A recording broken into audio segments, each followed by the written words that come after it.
So Rachel, what's new in the classroom?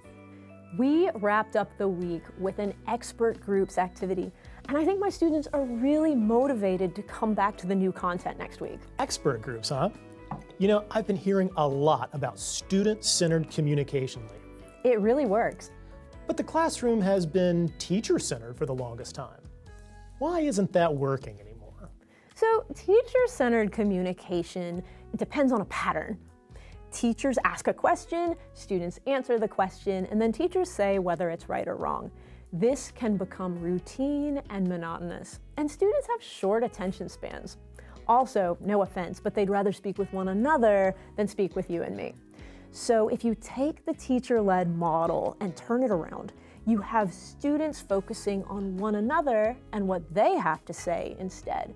So you get collaborative learning, you get inquiry, you get curiosity, and ultimately you get more engagement from your students.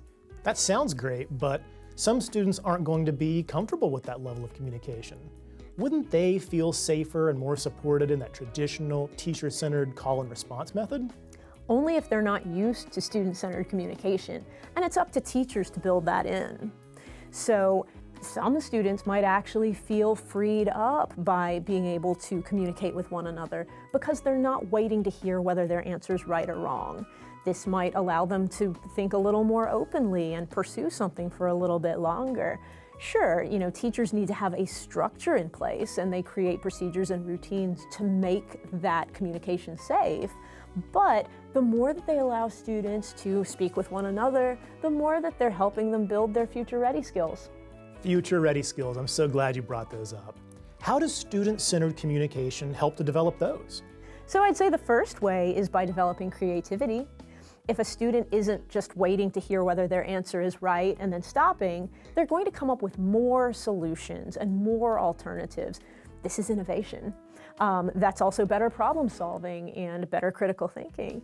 But I think the really important piece is that you have students working with their peers, and that's going to serve them whether they plan to go to college or go straight into a career or an apprenticeship.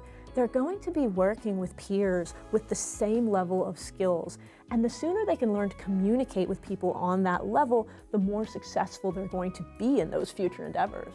Wow, that is a lot of really great information. Thank you so much for sharing it with me today, Rachel. I think I'd like to implement some student-centered communication into my classroom now. I think that's a great idea, and I'd love to share with you one way that I started that at the beginning of class. That'd be amazing. So you've used board teasers before, right? But if you start with a lecture, then it starts to disengage. Start with a think.